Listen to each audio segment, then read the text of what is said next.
यह एक ऐसी रोमांचक कहानी है जो सुनकर आपके रोंगटे खड़े हो जाएंगे।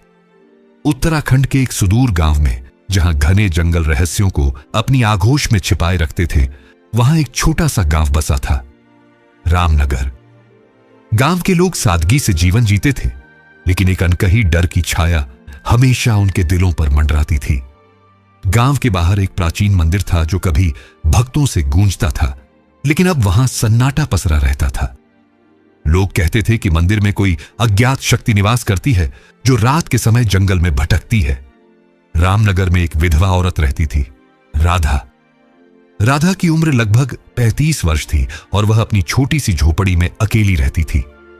उसका पति 5 साल पहले एक रहस्यमयी तरीके से जंगल में गायब हो गया था।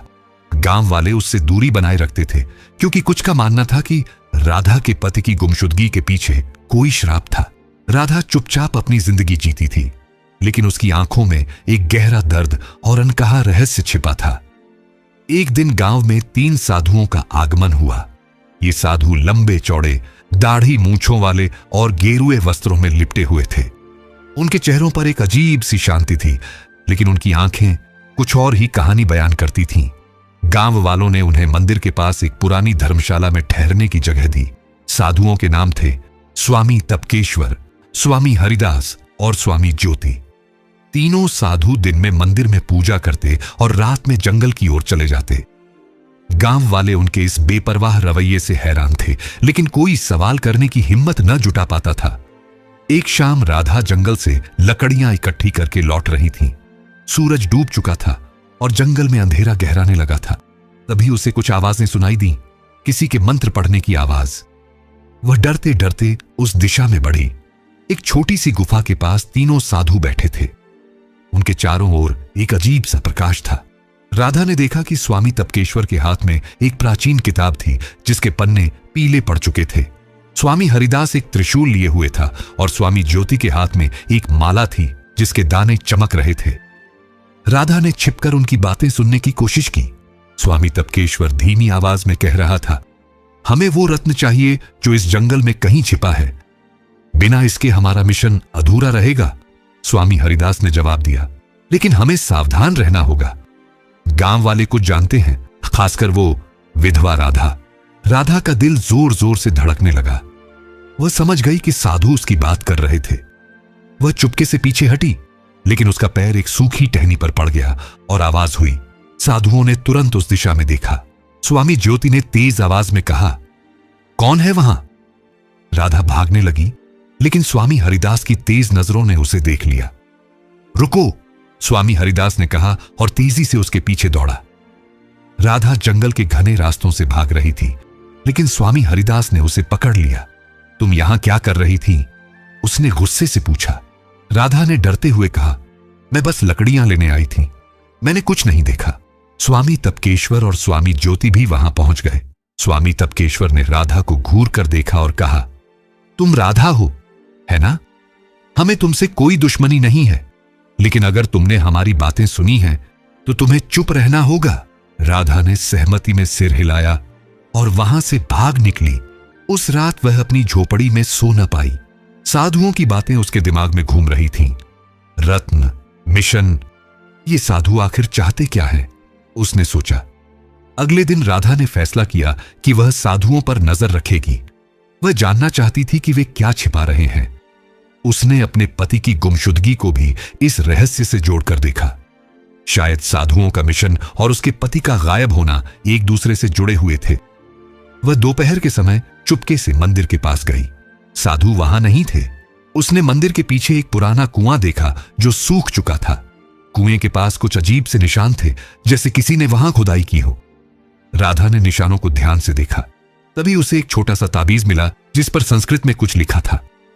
वह उसे अपनी साड़ी में छिपाकर घर लौट आई। रात को राधा ने ताबीज को ध्यान से देखा।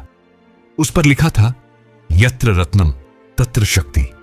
इसका अर्थ था, जहां रत्न है वहां शक्ति है। राधा का शक और गहरा हो गया। उसने सोचा कि यह रत्न वही है जिसकी बात साधु कर रहे थे, लेकिन यह रत्न था क्या और यह जंगल में कहां छिपा था? इसी बीच साधुओं को राधा पर शक होने लगा। स्वामी हरिदास ने कहा, हमें इस औरत पर नजर रखनी होगी, वह कुछ जानती है। स्वामी ज्योति ने सुझाव दिया, हमें उसे अपने पक्ष में करना होगा। अगर वह हमारे खिलाफ गई तो हमारा मिशन खतरे में पड़ सकता है। राधा ने अगले दिन फिर से जंगल में जाने का फैसला किया। वह उस गुफा के पास पहुंची जहां उसने साधुओं को देखा था। गुफा के अंदर एक संकरी सुरंग थी जो नीचे की ओर जाती थी। राधा ने हिम्मत जुटाई और एक मशाल लेकर सुरंग में उतर गई। सुरंग के अंत में एक बड़ा सा कमरा था जिसकी दीवारों पर प्राचीन चित्र बने थे। चित्रों में एक विशाल रत्न को दर्शाया गया था जो एक शिवलिंग के पास रखा था। राधा को समझ आ गया कि यह रत्न मंदिर से जुड़ा है, लेकिन तभी उसे पीछे से किसी के कदमों की आहट सुनाई दी। वह डर गई और एक पत्थर के पीछे छिप गई। स्वामी तपकेश्वर और स्वामी ज्योति गुफा में दाखिल हुए। स्वामी तपकेश्वर ने कहा, हमें जल्दी करनी होगी। पूर्णिमा की रात को रत्न की शक्ति अपने चरम पर होगी। राधा ने सुना कि साधु पूर्णिमा की रात को मंदिर में कोई अनुष्ठान करने वाले थे। वह चुपके से गुफा से निकल आई और गांव लौट गई। उसने फैसला किया कि वह गांव वालों को सच्चाई बताएगी, लेकिन उसे डर था कि कोई उसका यकीन नहीं करेगा। पूर्णिमा की रात आ गई। चांद की रोशनी में जंगल और मंदिर चमक रहे थे।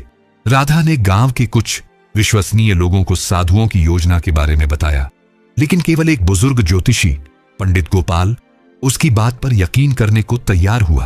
पंडित गोपाल ने कहा, यह रत्न कोई साधारण रत्न नहीं है, यह काली का रत्न है जो अनंत शक्ति का स्रोत है। अगर यह गलत हाथों में पड़ गया तो विनाश निश्चित है। राधा और पंडित गोपाल मंदिर की ओर बढ़े। मंदिर के अंदर साधु एक बड़े अनुष्ठान की तैयारी कर रहे थे। उनके सामने एक शिवलिंग था और उसके पास एक चमकता हुआ रत्न रखा था। राधा ने देखा कि स्वामी हरिदास के हाथ में वही त्रिशूल था जिसे उसने गुफा में देखा था। पंडित गोपाल ने राधा को इशारा किया कि वह रत्न को हटाने की कोशिश करे। राधा चुपके से शिवलिंग के पास पहुंची, लेकिन स्वामी ज्योति ने उसे देख लिया। रुको, उसने चिल्लाया। साधुओं ने राधा को पकड़ लिया, लेकिन तभी पंडित गोपाल ने मंत्र पढ़ना शुरू किया। उनके मंत्रों की शक्ति से साधु एक पल के लिए स्तब्ध हो गए। राधा ने मौका पाकर रत्न को उठा लिया और मंदिर से बाहर भागी। साधु उसके पीछे दौड़े। जंगल में एक रोमांचक पीछा शुरू हुआ। राधा ने रत्न को अपनी साड़ी में छिपाया और जंगल के गहरे हिस्से में भागती रही। जंगल के बीच एक प्राचीन वृक्ष के पास राधा रुक गई। उसने देखा कि रत्न की चमक बढ़ रही थी। तभी साधु वहां पहुंच गए। स्वामी तपकेश्वर ने कहा, हमें वो रत्न दे दो राधा, ये तुम्हारी समझ से परे है। राधा ने हिम्मत से जवाब दिया, मैं जानती हूं कि यह रत्न क्या है। यह शक्ति का स्रोत है, लेकिन यह विनाश भी ला सकता है।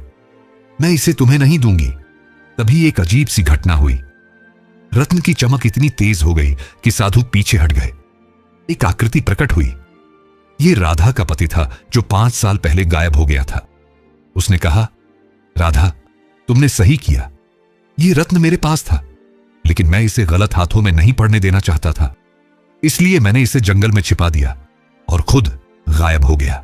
राधा की आंखों में आंसू थे। उसने रत्न को अपने पति को सौंप दिया। तभी एक तेज रोशनी हुई और रत्न गायब हो गया। साधु हैरान रह गए। स्वामी तपकेश्वर ने गुस्से से कहा, तुमने हमारा मिशन बर्बाद कर दिया। लेकिन स्वामी ज्योति ने कहा, शायद यह रत्न किसी के पास नहीं होना चाहिए। राधा का पति उसे आखिरी बार मिला और बोला, मुझे अब जाना होगा राधा, तुमने साहस दिखाया। इसके बाद वह आकृति गायब हो गई। साधु गांव छोड़कर चले गए। गांव वालों ने राधा को एक नायिका की तरह सम्मान दिया। रामनगर में फिर से शांति लौट आई। राधा अब अकेली नहीं थी। उसके पास गांव वालों का प्यार और सम्मान था, लेकिन उसके दिल में एक सवाल हमेशा रहा, वह रत्न आखिर गया कहां? कहानी का अंत एक रहस्य के साथ हुआ जो रामनगर के जंगल में कहीं छिपा रहा। शायद वह रत्न फिर कभी किसी के सामने आए, या शायद वह हमेशा के लिए गायब हो गया। लेकिन राधा की हिम्मत और साहस की कहानी गांव में अमर हो गई।